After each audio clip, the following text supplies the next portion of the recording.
Hello and welcome to Garden Explorations. In today's video, we're going to be touring the garden. I'm going to be catching you guys up to date of the process it took to get us here. I have about a year's worth of experience, and this is going to be showcasing what we've accomplished in that year. So without further ado, let's go and head out to that garden.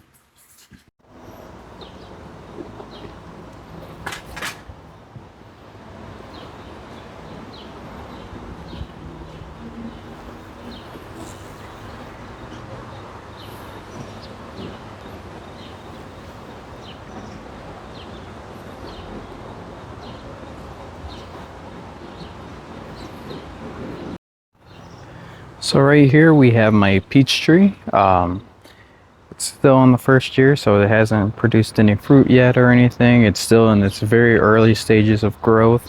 After this season, I plan on pruning it. As of now, though, I do have some paint on the bark. That way the bark does not burn in the sunlight, and then also to kind of give it a little extra barrier protection for from the bugs. And this right here is one of the prides and joy of the garden, because this is kind of what started me into it, is this idea of watermelons going overhead and just like basically having a wall of watermelons. But this is what it's coming out to.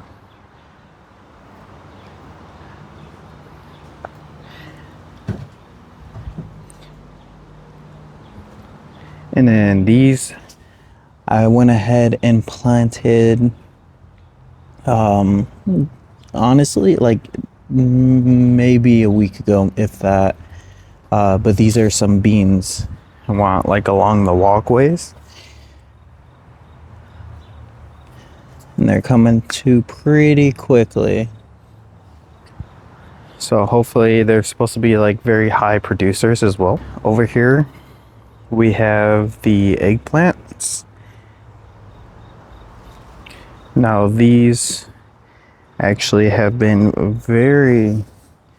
a lot stronger than I thought they were going to be, getting a lot more fruit than what we originally intended to get out of it, which I am not complaining about. And we also had zucchini and squash, but we decided to take that out and replace that with a bunch of cucumbers. Figured that would be something that we could possibly pickle, and then also just be able to have in salads and whatnot.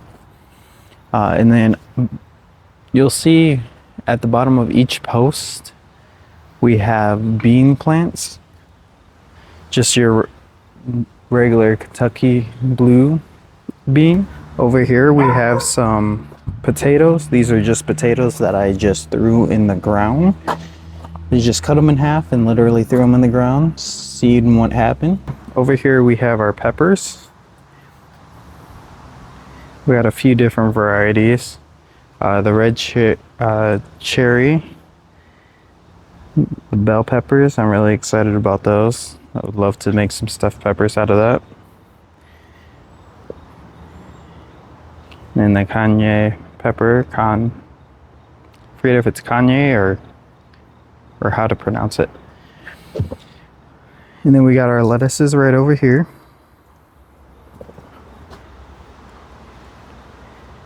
These I kind of just threw a ton of seeds down and then just thinned it out, mainly because I was getting a little lazy with the seeding.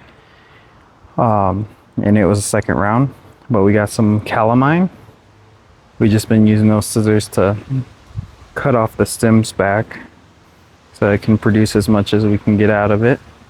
But we got a couple of those, making some good teas. I do forget what this is, but it kind of stuck around. This is a type of mint. I just can't remember the name of it right now. These are some seeds. Unfortunately, I haven't gotten to some of the weeding, so it's kind of a little crazy right now. Here's a few more. This is the same thing as the lettuce. I kind of forget. I kind of toss some stuff, but this I do know is some sage. This is some cilantro. This is morning glory. Like I said, some beans. This is one of the morning glories that fully went up the trellis.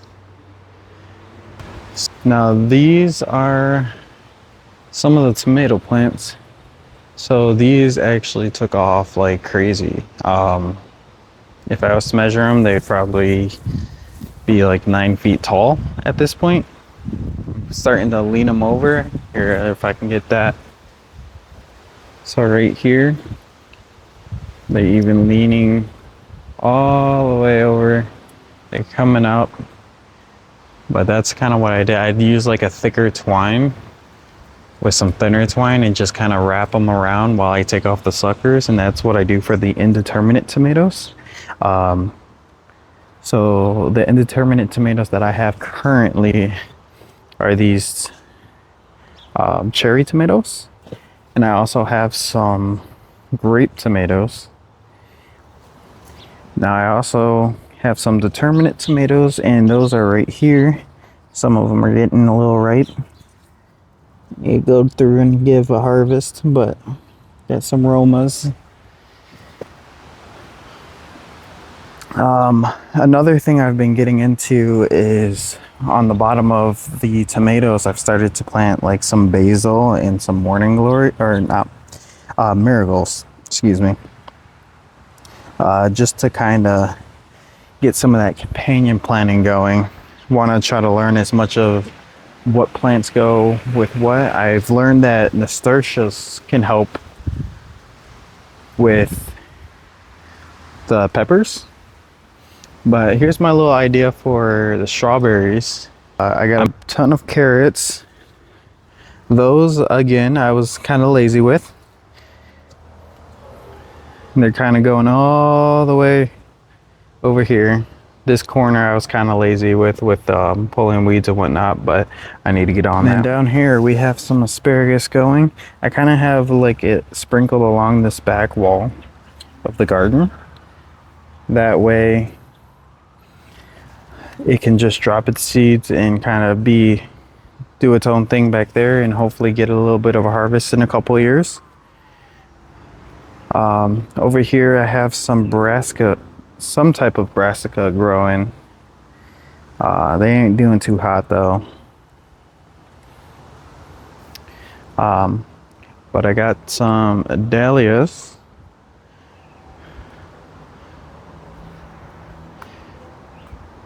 That are doing pretty all right. That was something that Luna, my stepdaughter, actually picked out. And these are some tiger lilies over here. They kind of bloom. Some of them are dying off. Some of them are starting to open up. This over here, I think this might be. I'm not sure what these are actually. I thought they were cucumbers, but they might be cantaloupes or pumpkins. I am not sure. I kind of mixed up all the labels.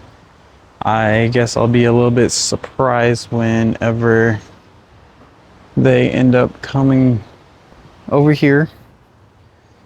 It needs to be turned, but this is a compost pile. In my opinion, the bread and butter, what makes everything grow. Without a proper soil, nothing would be able to grow. So I personally, just from my experience, which is about a year, I do feel like compost is definitely one of the most important things that you can do for your garden. At least if you do it the same way I have done it. But this is just a little